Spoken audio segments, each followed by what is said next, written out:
Hello guys! Hello Leo! Welcome dito sa aking channel, Kapalaran 888 Leo. Alamin natin ang general monthly reading mo para sa buwan ng May 2024. Ito'y para sa lahat ng Leo. Nako Leo. Nako. Okay Leo. So, general reading siya. Number 22, kailangan mo ng balanse. Okay? Balanse, relationship, tingnan mo. Kung makikita mo, parang boomerang lang siya. 'Di ba, Leo? Meron ditong yin and yang, meron ditong relationship, meron ditong battery. 'Di ba? So, ibig sabihin niya, kung ano yung gagawin mo ngayong buwan ng Mayo, yun din ang ibabalik sa'yo ng universe. Or kung ano yung ginawa mo for the past few years, ang outcome nito is mai-experience mo ngayong buwan ng Mayo. So, kung masipag ka, positive yung outcome. Kung nanloloko ka ng karelasyon, expect mo na nababalik yan sa'yo. Kung naghahasi ka ngayon ng peace and harmony din yung ma-harvest mo. Parang ganun. So, sinasabi ng Barasir dito, Leo, na sa buwan ng Mayo is kailangan mong maging wise, maging matalino ka. Kasi, lahat ng gagawin mo, parang ano siya, digital. Lahat ng gagawin mo ay ibabalik sa'yo ng universe. Tingnan mo to. 'Di ba? So, sinasabi ng Barasir dito na kailangan nating mag-ingat sa mga actions natin, sa mga salita natin, sa mga gagawin natin. Okay? Lalo na sa relationship, kung gusto mong pagkatiwalaan ka, kailangan mo din na magtiwala or kailangan mong tiwala din. Okay? Maging honest ka.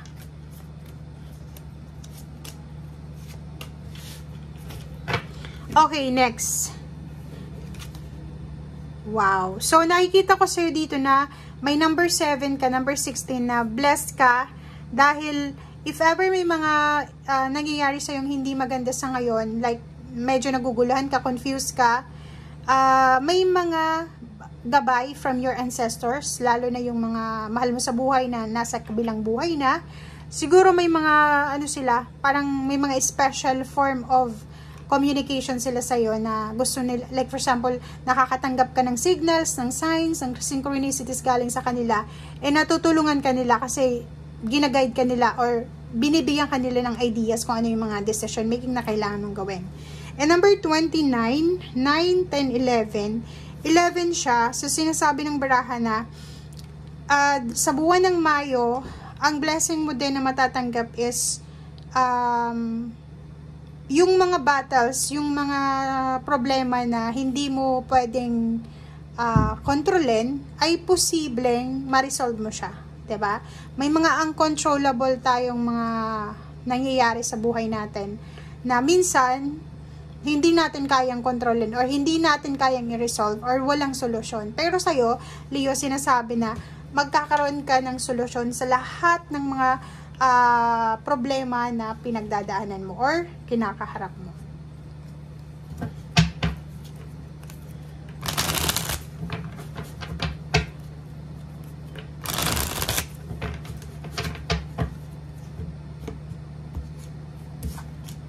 Okay, diba? So, it's a confirmation, guys, ang Hermit. Sinasabi ng baraha sa'yo dito na magkakaroon ka ng sobra-sobrang courage or magkakaroon ka ng sobra-sobrang lakas loob, confidence, na labanan lahat ng mga issues, mga negativity sa paligid mo.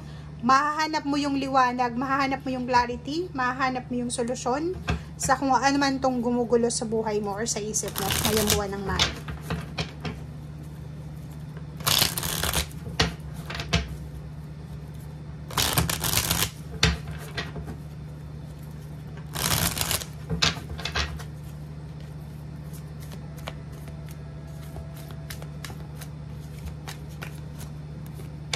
Okay. Relationship. Wow. So, nakikita ko sa'yo dito na yung may mga issues regarding sa personal relationship nila or sa tawag dito, sa intimate relationship nila ay posibleng magkaroon ng freedom. So, mayroong issue sa relasyon na posibleng masettle eto ngayong buwan ng Mayo. may magkakaayos na mag-asawa, mag-boyfriend, mag-girlfriend. And yung iba naman sa inyo is posibleng maghihiwalay kayo ng peaceful, 'di ba? Yung magkakaintindihan kayo kung ano yung dahilan, bakit kayo nagkahiwalay, or bakit kailangan yung mag-part ways na. Okay?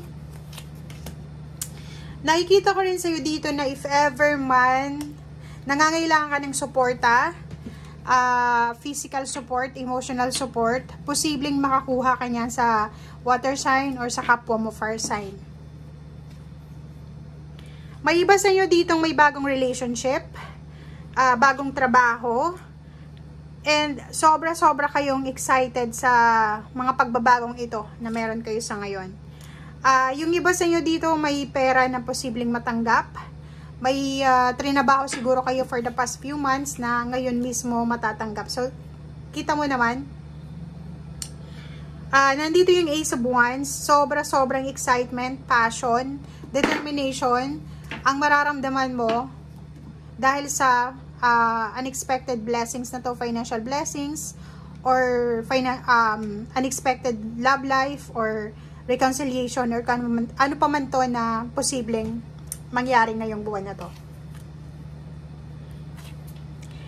May iba din sa inyo dito, Leo, na medyo nahihirapan kayo na mag-move on siguro, or may mga plano kayong like lumipat ng bahay, lumipat ng trabaho, mag-travel, yung relocation, or i-abandon na yung mga negative situation. Medyo nahihirapan kayo kasi siguro doon na kayo komportable, or nakikita ko isang Leo na sobrang hirap na siya sa financial niya, pero wala siyang magagawa kasi wala siyang ibang source or wala siyang ibang pwedeng puntahan, parang ganun. So, if hindi siya siniswerte sa isang lugar, pwedeng balak niyang lumipat, pero unfortunately, hindi alam kung saan, and wala din siyang idea or wala din siyang mga support system dito. Okay? Yun lang, yung may mga balak lang na mag-relocate, balak na umalis, or baguhin kung ano yung mga gusto nilang mangyari sa buhay nila. Okay? So, nakikita ko sa'yo dito, may takot mag-travel, may takot umalis. Like, kahit na sobrang baba ng sweldo mo, nagtitiis ka kasi dyan ka lang magkakaroon ng trabaho, parang ganon. Or etong company lang na to ang tumanggap sa'yo, parang ganon. So, ano ka? Self-sabotaging itong ginagawa mo. Ayaw mong subukan. May mga Leong ayaw subukan yung swerte sa labas ng comfort zone nila. Comment down below, guys, if you are resonated. Yung relationship naman, nakikita natin dito na especially yung mga 30 years old above na babae or lalaki na Leo, sobra yung kagustuhan yung makapag-asawa. Kahit sino na lang yung dumating, parang ganun. Basta magkaroon lang kayo ng asawa or relationship. Parang ganun yung mindset ng iba. Iba lang ha, hindi naman lahat. Okay guys, thank you for watching and see you again. Bye!